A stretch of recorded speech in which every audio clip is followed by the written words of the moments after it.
Welcome everybody to the Latin Nerds Network. My name is Jose and this is my review for Predator Badlands. I was itching to see this movie. A lot of good reviews coming out over the last few days.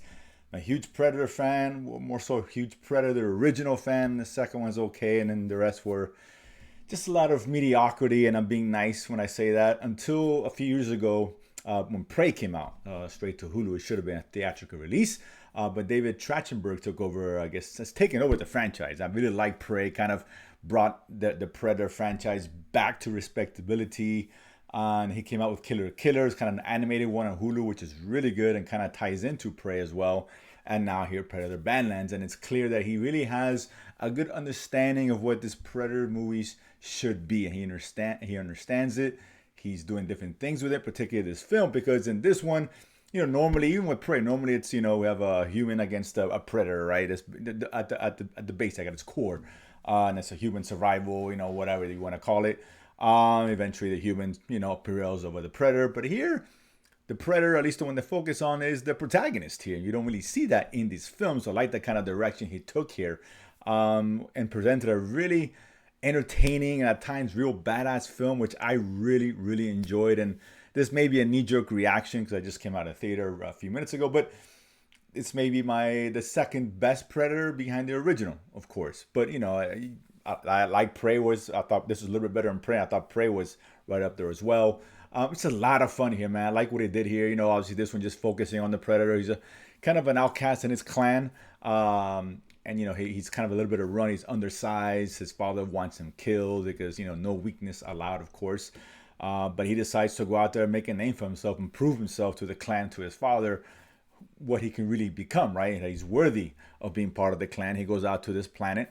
It's kind of, they call it the death planet. It's like pure mayhem in this planet where everything, plants, creatures flying, otherwise everything's there is an apex predator almost. And he goes out to this dangerous planet to kill the Calice, I guess what they call it. This kind of this unkillable prey. And that's going to be his trophy. That's his goal, and take it back home and show his worthiness. And of course, he's not the only one there trying to capture this beast, as well as, some ties to the Alien franchise with the Wayland Company sending a group of synths out to hunt this creature as well. And you have Ella Fanning, who is a synth as well, who he kind of partners up with to help him navigate the dangerous world that he's in. Like I said, the story, it's very simple. Nothing elaborate here, no doubt, but this movie is not about that. This movie is about exploring this, kind of expanding the mythology of the Predator, right? And giving us a cool, almost sympathetic creature at times, a Predator. Right? You kind of relate to him, what he's trying to do, and the relationship he kind of builds with not only Elle Fanning's character, but this other creature that he finds. And there's a lot of humor in here, which really works. So it doesn't take itself too seriously. The action is well done. It looks great at times. There's some CGI that are off here and there, but not much. But for the most part, the creature design is super cool, very inventive, imaginative. That was great. Him navigating, killing anything he sees as a threat. Really well done, including towards the end when he's really battling the synths at this point. Of course, the synthetic robots or whatever you want to call them. Just really well done, really well put together. This franchise is clearly in good hands. If you haven't seen Prey, you need to go out and watch it. If you feel any interest in the Predator franchise, you definitely watch that. Watch Killer Killers. And without question, go watch this film in the theater. This is theater worthy, particularly if you're a Predator fan. It's a great sci-fi action film. This is exactly what this is.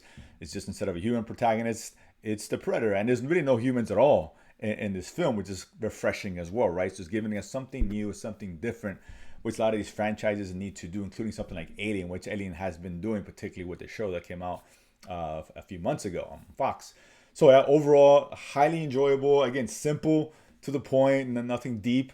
Didn't have to be. You want something that's badass and looks great, good adventure, have a good time with. And really, and I hope that, and gives you enough to where, like, for me personally, I'm hoping they continue with the character in this series. It kind of alludes that they can continue this kind of story, and hopefully they can continue to take this franchise to other directions. And if, as long as Trachtenberg's behind it, I'm all in. And I think any Predator fan, be hard pressed to find one that wouldn't agree with that statement. Highly entertaining. Highly recommend you guys go watch it. Of course, if you do, comment below. Let me know what you guys think about it. And of course, if you haven't done so already, subscribe below and feed money to go to the movies and talk about it afterwards. See you guys next time.